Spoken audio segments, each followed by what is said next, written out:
ಯಾವುದೇ ಒಂದು ದೇಶದ ಪ್ರಗತಿಯನ್ನು ನಾವು ಕಾಣಬೇಕಾದರೆ ಮೊದಲು ಆ ದೇಶದಲ್ಲಿರುವ ಮಹಿಳೆಯರ ಪ್ರಗತಿಯಿಂದ ಅಳೆಯಬಹುದು ಎಂದು ಶ್ರೀ ಕವಿತಾ ರೆಡ್ಡಿ ಕಾಗಜ್ ಫೌಂಡೇಶನ್ ಸಂಸ್ಥಾಪಕರು ಹೇಳಿದರು. ಕವಿತಾ ರೆಡ್ಡಿ ನೇತೃತ್ವದಲ್ಲಿ ಶಿಕ್ಷಣ ಕ್ಷೇತ್ರದಲ್ಲಿ ಅಮೂಲ್ಯ ಸೇವೆ ಸಲ್ಲಿಸಿದ ಮಹಾನ್ ಶಿಕ್ಷಣ ತಜ್ಞೆಯರಾದ ಸಾವಿತ್ರಿಬಾಯಿ ಫುಲೆ ಹಾಗೂ ಫಾತಿಮಾ ಶೇಖ್ ಅವರ ಸ್ಮರಣಾರ್ಥ ಎಸ್ಎಸ್ಎಲ್ಸಿ ಹಾಗೂ ಪಿಯುಸಿ ವಿದ್ಯಾರ್ಥಿಗಳಿಗೆ ಪ್ರತಿಭಾ ಪುರಸ್ಕಾರದಲ್ಲಿ ಅಂಬೇಡ್ಕರ್ ರವರ ಕಾರ್ಯಕ್ರಮವನ್ನು ನಗರದ ಡಾ ಬಿ.ಆರ್. ಅಂಬೇಡ್ಕರ್ ಭವನದಲ್ಲಿ ಅದ್ದೂರಿಯಾಗಿ ಆಯೋಜಿಸಲಾಗಿತ್ತು. ಭಾರತ ಸಂವಿಧಾನದ ಪೀಠಿಕೆಯನ್ನು ವಿದ್ಯಾರ್ಥಿನಿಯರಿಗೆ ಸ್ಮರಣಿಕೆಯಾಗಿ ನೀಡಿ ಗೌರವಿಸಿ ಕಾರ್ಯಕ್ರಮದ ಕುರಿತು ಮಾತನಾಡಿದ ಅವರು, ಮಹಿಳೆಯರು ಶಿಕ್ಷಣ ಪಡೆಯಬೇಕು, ಆರ್ಥಿಕವಾಗಿ ಸ್ವಾವಲಂಬಿಗಳಾಗಬೇಕು ಹಾಗೂ ಸಾಮಾಜಿಕ ಮತ್ತು ರಾಜಕೀಯ ಕ್ಷೇತ್ರಗಳಲ್ಲಿ ಸಮಾನ ಅವಕಾಶಗಳನ್ನು ಪಡೆಯಬೇಕು. ಪ್ರತಿಯೊಂದು ಹೆಣ್ಣು ಒಂದಲ್ಲ ಒಂದು ಈ ಸಮಾಜದಲ್ಲಿ ಸೇವೆ ಸಲ್ಲಿಸುತ್ತಿರುತ್ತಾರೆ. ಪ್ರತಿಭಾವಂತ ವಿದ್ಯಾರ್ಥಿಗಳಿಗೆ ನೀಡಲಾದ ಈ ಗೌರವವು ಅವರ ಮುಂದಿನ ಶೈಕ್ಷಣಿಕ ಸಾಧನೆಗಳಿಗೆ ಮತ್ತಷ್ಟು ಪ್ರೇರಣೆಯಾಗಲಿ ಎಂದರು. ವರದಿ ಅರುಣ್ ಕುಮಾರ್ ಎಸ್. ದೊಡ್ಡ ಉಳ್ಳಾರ್ತಿ, ಜ್ಞಾನಜ್ಯೋತಿ ಕನ್ನಡ ನ್ಯೂಸ್, ಚಿತ್ರದುರ್ಗ. ಸಿಗುತ್ತೆ ಆ ದೇಶನೇ ಮುಂದುವರಿಯೋದಕ್ಕೆ ಸಾಧ್ಯ. ಸೊ ಹಾಗಾಗಿ ನಿಮ್ಮ ಹೆಣ್ಮಕ್ಳಿಗೆ ಓದೋದಕ್ಕೆ ಅವಕಾಶ ಮಾಡಿಕೊಡಿ.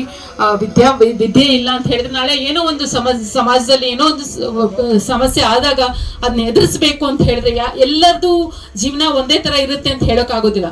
ಸೊ ನಮ್ಮ ಜೀವನ ನಾವು ನೋಡ್ಕೊಂಡಾಗ ನಮ್ಮ ಜೀವನ ಒಂದೇ ತರ ಇರುತ್ತೆ ಅಂತ ಹೇಳ್ಕೊಳಕ್ಕಾಗೋದಿಲ್ಲ. ಮುಂದೆ ಏನಾದ್ರೂ ಒಂದು ಬದಲಾವಣೆ ಆಗಾದ, ಏನಾದ್ರೂ ಒಂದು ಆಗಾದಾಗ, ಏನಾದ್ರೂ ಒಂದು ದೊಡ್ಡ ಸಮಸ್ಯೆ ಎದುರಿಸಿದಾಗ ನಿಮ್ಮ ಹೆಣ್ಮಕ್ಳು ಏನೋ ಶಕ್ತಿಯುತವಾಗಿದ್ರೆ, ಮೆಂಟಲಿ ಮತ್ತು ವಿದ್ಯಾವಂತಿ ಆಗಿದ್ರೆ ಬಹಳ ಅನುಕೂಲ ಆಗುತ್ತೆ. ಸೊ ಅವರು ಎಜುಕೇಶನ್ ಜೊತೆಗೆ ವಿದ್ಯಾಭ್ಯಾಸದ ಜೊತೆಗೆ ಆಟ ಪಾಠಗಳು ಮತ್ತು ಒಳ್ಳೆ ಒಂದು ಉದ್ದೇಶಗಳನ್ನ ಇಟ್ಕೊಂಡು ಅವರ ಒಂದು ಮೈಂಡ್ ಸೆಟ್ನಲ್ಲಿ ಡೆವಲಪ್ ಆಗುವಂತ ಒಂದು ಒಳ್ಳೆ ವಿಚಾರಗಳನ್ನ ತುಂಬಬೇಕಾಗತ್ತೆ.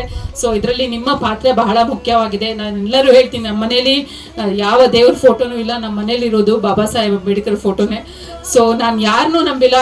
ನನ್ನ ದೇವ್ರ ನನಗೆ ನೀವೆಲ್ಲ ನಂಬಿರ್ಬೋದು, ಬಟ್ ನನ್ನ ದೇವರೇನು ಕೊಟ್ಟಿಲ್ಲ ನನಗೆ ಕೊಟ್ಟಿರೋದು ಬಾಬಾ ಸಾಹೇಬ್ ಅಂಬೇಡ್ಕರ್. ಇವತ್ತು ನಾನು ಇಷ್ಟು ಶಕ್ತಿಯುತವಾಗಿ ಇಲ್ಲಿ ಬಂದು ನಾನು ಒಂದು ಜಿಲ್ಲೆಯಲ್ಲಿ ಬೆಂಗಳೂರು ಬಿಟ್ಟು ಬಂದು ಒಂದು ಜಿಲ್ಲೆಯಲ್ಲಿ ಏನಾದರೂ ಕಾರ್ಯಕ್ರಮ ಮಾಡ್ತಾ ಇದ್ದೀನಿ, ಯಾವುದೇ ಒಂದು ಸಮಾಜದಲ್ಲಿ ಗುರುತಿಸ್ಕೊಂಡಿದ್ದೀನಿ, ಇದಕ್ಕೆ ಕಾರಣ ಬಾಬಾ ಸಾಹೇಬ್ ಅಂಬೇಡ್ಕರ್ ಕೊಟ್ಟಂತ ಒಂದು ಶಕ್ತಿ ನನಗಿದೆ, ಸಂವಿಧಾನ ಕೊಟ್ಟಂತ ಶಕ್ತಿ ನನಗಿದೆ.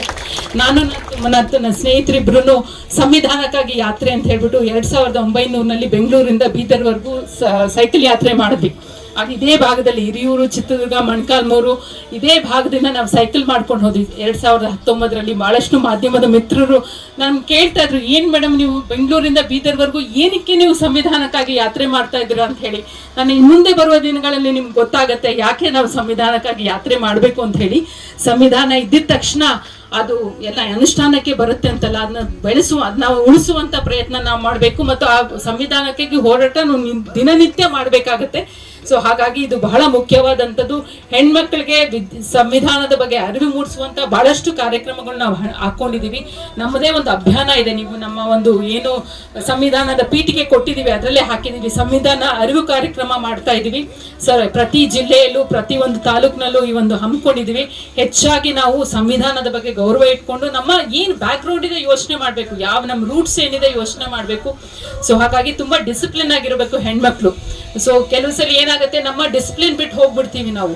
ನಮ್ಮ ಉದ್ದೇಶ ಏನಿದೆ, ನಾನು ಎಲ್ಲಿ ರೀಚ್ ಆಗ್ಬೇಕು, ಏನ್ ಮಾಡ್ಬೇಕು ಅನ್ನೋದು ನಮ್ಮಲ್ಲಿ ಒಂದು ಜ್ಞಾನ ಇದ್ರೆ ಅದು ಎಲ್ಲಿ ಬೇಕಾದ್ರೂ ರೀಚ್ ಆಗ್ತೀವಿ. ನಾನು ಸಹ ನಾನು ಪುಟ್ಟ ವಯಸ್ಸಿಂದಾನೇ ನಮ್ಮ ತಂದೆ ತಾಯಿ ತುಂಬಾ ನಾನು ಸ್ವಲ್ಪ ಪ್ರಿವಿಲೇಜ್ ಆಗಿ ಬೆಳೆದೀನಿ ಅಂತ ನಾನು ಅನ್ಕೊಡ್ತೀನಿ. ಬೇರೆಯವರು ಅಷ್ಟು ಕಷ್ಟ ನನಗಿರ್ಲಿಲ್ಲ ಮತ್ತು ಸಮಾಜದ ಕಷ್ಟ ಇತ್ತು, ಬಟ್ ಆದ್ರೆ ಮನೆಯಲ್ಲಿ ಅಷ್ಟೊಂದು ನನಗೇನು ಕಷ್ಟ ಇರ್ಲಿಲ್ಲ. ನಾನು ನಿಜವಾಗ್ಲೂ ಹೇಳ್ಬೇಕು ಅಂತ ನನ್ನ ಪ್ರಿವಿಲೇಜ್ ಕ್ಲಾಸ್ ನಾನು. ಬಟ್ ಆದ್ರೆ ನನ್ನ ಪ್ರಿವಿಲೇಜ್ ನ ಬೇರೆ ಇಷ್ಟು ಶಕ್ತಿಯುತವಾಗಿ ಇಲ್ಲಿ ಬಂದು ನಾನು ಒಂದು ಜಿಲ್ಲೆಯಲ್ಲಿ ಬೆಂಗಳೂರು ಬಿಟ್ಟು ಬಂದು ಒಂದು ಜಿಲ್ಲೆಯಲ್ಲಿ ಏನಾದರೂ ಕಾರ್ಯಕ್ರಮ ಮಾಡ್ತಾ ಇದ್ದೀನಿ, ಯಾವುದೇ ಒಂದು ಸಮಾಜದಲ್ಲಿ ಗುರುತಿಸ್ಕೊಂಡಿದ್ದೀನಿ, ಇದಕ್ಕೆ ಕಾರಣ ಬಾಬಾ ಸಾಹೇಬ್ ಅಂಬೇಡ್ಕರ್ ಕೊಟ್ಟಂತ ಒಂದು ಶಕ್ತಿ ನನಗಿದೆ, ಸಂವಿಧಾನ ಕೊಟ್ಟಂತ ಶಕ್ತಿ ನನಗಿದೆ. ನಾನು ನನ್ನ ಸ್ನೇಹಿತರಿಬ್ರು ಸಂವಿಧಾನಕ್ಕಾಗಿ ಯಾತ್ರೆ ಅಂತ ಹೇಳ್ಬಿಟ್ಟು 2009 ಬೆಂಗಳೂರಿಂದ ಬೀದರ್ವರೆಗೂ ಸೈಕಲ್ ಯಾತ್ರೆ ಮಾಡಿದ್ವಿ. ಇದೇ ಭಾಗದಲ್ಲಿ ಹಿರಿಯೂರು, ಚಿತ್ರದುರ್ಗ, ಮೊಣಕಾಲ್ಮೂರು ಇದೇ ಭಾಗದಿಂದ ನಾವು ಸೈಕಲ್ ಮಾಡ್ಕೊಂಡು ಹೋದ್ವಿ 2019. ಬಹಳಷ್ಟು ಮಾಧ್ಯಮದ ಮಿತ್ರರು ನಾನು ಕೇಳ್ತಾ ಇದ್ರು, ಏನ್ ಮೇಡಮ್ ನೀವು ಬೆಂಗಳೂರಿಂದ ಬೀದರ್ವರೆಗೂ ಏನಕ್ಕೆ ನೀವು ಸಂವಿಧಾನಕ್ಕಾಗಿ ಯಾತ್ರೆ ಮಾಡ್ತಾ ಇದ್ದೀರಾ ಅಂತ ಹೇಳಿ. ನಾನು ಮುಂದೆ ಬರುವ ದಿನಗಳಲ್ಲಿ ನಿಮ್ಗೆ ಗೊತ್ತಾಗತ್ತೆ ಯಾಕೆ ನಾವು ಸಂವಿಧಾನಕ್ಕಾಗಿ ಯಾತ್ರೆ ಮಾಡಬೇಕು ಅಂತ ಹೇಳಿ. ಸಂವಿಧಾನ ಇದ್ದಿದ ತಕ್ಷಣ ಅದು ಎಲ್ಲ ಅನುಷ್ಠಾನಕ್ಕೆ ಬರುತ್ತೆ ಅಂತಲ್ಲ, ಅದನ್ನ ನಾವು ಉಳಿಸುವಂತ ಪ್ರಯತ್ನ ನಾವು ಮಾಡಬೇಕು ಮತ್ತು ಆ ಸಂವಿಧಾನಕ್ಕಾಗಿ ಹೋರಾಟ ದಿನನಿತ್ಯ ಮಾಡಬೇಕಾಗತ್ತೆ. ಸೊ ಹಾಗಾಗಿ ಇದು ಬಹಳ ಮುಖ್ಯವಾದಂಥದ್ದು. ಹೆಣ್ಮಕ್ಳಿಗೆ ಸಂವಿಧಾನದ ಬಗ್ಗೆ ಅರಿವು ಮೂಡಿಸುವಂತ ಬಹಳಷ್ಟು ಕಾರ್ಯಕ್ರಮಗಳು ನಾವು ಹಾಕೊಂಡಿದೀವಿ. ನಮ್ಮದೇ ಒಂದು ಅಭಿಯಾನ ಇದೆ. ನೀವು ನಮ್ಮ ಒಂದು ಏನು ಸಂವಿಧಾನದ ಪೀಠಿಗೆ ಕೊಟ್ಟಿದ್ದೀವಿ ಅದರಲ್ಲೇ ಹಾಕಿದೀವಿ, ಸಂವಿಧಾನ ಅರಿವು ಕಾರ್ಯಕ್ರಮ ಮಾಡ್ತಾ ಇದೀವಿ ಸರ್. ಪ್ರತಿ ಜಿಲ್ಲೆಯಲ್ಲೂ ಪ್ರತಿ ಒಂದು ತಾಲೂಕಿನಲ್ಲೂ ಈ ಒಂದು ಹಮ್ಮಿಕೊಂಡಿದೀವಿ. ಹೆಚ್ಚಾಗಿ ನಾವು ಸಂವಿಧಾನದ ಬಗ್ಗೆ ಗೌರವ ಇಟ್ಕೊಂಡು ನಮ್ಮ ಏನು ಬ್ಯಾಕ್ ಗ್ರೌಂಡ್ ಇದೆ ಯೋಚನೆ ಮಾಡಬೇಕು, ಯಾವ ನಮ್ಮ ರೂಟ್ಸ್ ಏನಿದೆ ಯೋಚನೆ ಮಾಡಬೇಕು. ಸೊ ಹಾಗಾಗಿ ತುಂಬಾ ಡಿಸಿಪ್ಲಿನ್ ಆಗಿರಬೇಕು ಹೆಣ್ಮಕ್ಳು. ಸೊ ಕೆಲವು ಸಲ ಏನಾಗುತ್ತೆ, ನಮ್ಮ ಡಿಸಿಪ್ಲಿನ್ ಬಿಟ್ಟು ಹೋಗ್ಬಿಡ್ತೀವಿ ನಾವು. ನಮ್ಮ ಉದ್ದೇಶ ಏನಿದೆ, ನಾನು ಎಲ್ಲಿ ರೀಚ್ ಆಗಬೇಕು, ಏನ್ ಮಾಡಬೇಕು ಅನ್ನೋದು ನಮ್ಮಲ್ಲಿ ಒಂದು ಜ್ಞಾನ ಇದ್ರೆ ಅದು ಎಲ್ಲಿ ಬೇಕಾದ್ರೂ ರೀಚ್ ಆಗ್ತೀವಿ. ನಾನು ಪುಟ್ಟ ವಯಸ್ಸಿಂದಾನೇ ನಮ್ಮ ತಂದೆ ತಾಯಿ ತುಂಬಾ ನಾನು ಸ್ವಲ್ಪ ಪ್ರಿವಿಲೇಜ್ ಆಗಿ ಬೆಳೆದೀನಿ ಅಂತ ನಾನು ಅನ್ಕೊಡ್ತೀನಿ. ಬೇರೆಯವರು ಅಷ್ಟು ಕಷ್ಟ ನನಗಿರ್ಲಿಲ್ಲ, ಮತ್ತು ಸಮಾಜದ ಕಷ್ಟ ಇತ್ತು, ಬಟ್ ಆದ್ರೆ ಮನೆಯಲ್ಲಿ ಅಷ್ಟೊಂದು ನನಗೇನು ಕಷ್ಟ ಇರಲಿಲ್ಲ. ನಾನು ನಿಜವಾಗ್ಲೂ ಹೇಳ್ಬೇಕು ಅಂತ ನಾನು ಪ್ರಿವಿಲೇಜ್ ಕ್ಲಾಸ್ ನಾನು. ಬಟ್ ಆದ್ರೆ ನನ್ನ ಪ್ರಿವಿಲೇಜ್ನ ಬೇರೆಯವ್ರಿಗೆ ಪ್ರಿವಿಲೇಜ್ ಮಾಡ್ಕೊಡೋದೇ ನನ್ನ ಒಂದು ಶಕ್ತಿ ಆಗಿತ್ತು. ನನಗೆ ಪ್ರಿವಿಲೇಜ್ ಇದೆ ಅಂತ ಹೇಳ್ಬಿಟ್ಟು ನಾನು ಖುಷಿ ಪಡೋದಲ್ಲ, ನನ್ನ ಪ್ರಿವಿಲೇಜ್ ಇಂದ ನಾನು ಬೇರೆ ಯಾರಿಗೆ ಸಹಾಯ ಮಾಡ್ಬೋದು, ಬೇರೆ ಇನ್ನೆಷ್ಟು ಹೆಣ್ಮಕ್ಳಿಗೆ ಸಹಾಯ ಮಾಡ್ಬೋದು, ಬೇರೆ ಎಷ್ಟು ಗಂಡು ಮಕ್ಕಳಿಗೆ ನಾನು ಸಹಾಯ ಮಾಡ್ಬೋದು, ಬೇರೆ ಮಕ್ಕಳಿಗೆ ಯಾವ ಥರ ನೋಡ್ಕೊಬೋದು ಅನ್ನೋದು ನನ್ನ ಅರಿವಿನಲ್ಲಿ ನಾನು ಮಾಡ್ಕೊಂಬಂದಿದ್ದೀನಿ. ನನ್ನ ಕೈಲಾದಷ್ಟು ಒಂದು ಪುಟ್ಟ ಸೇವೆ ನಾನು ಮಾಡ್ತಾ ಇದ್ದೀನಿ. ಹೆಣ್ಮಕ್ಳ ಸಬಲೀಕರಣ ಆದ್ರೆ ದೇಶ ಉದ್ಧಾರ ಆಗುತ್ತೆ ಅಂತ ನನ್ನ ಒಂದು ಅನಿಸಿಕೆ. ಮತ್ತೆ ಹೆಚ್ಚಾಗಿ ನಿಮ್ಮ ಒಂದು ಸೇವೆ ಈ ದೇಶಕ್ಕೆ ಬೇಕಾಗಿದೆ. ಹೆಣ್ಮಕ್ಳು ಅಂದಿದ ತಕ್ಷಣ ಸುಮ್ಮನೆ ಮನೆಯಲ್ಲಿ ಕೂತ್ಕೊಂಡು ಅಡುಗೆ ಮಾಡಿದ್ರೂ ಸಹ ಅದು ಒಂದು ದೇಶ ಸೇವೆನೆ.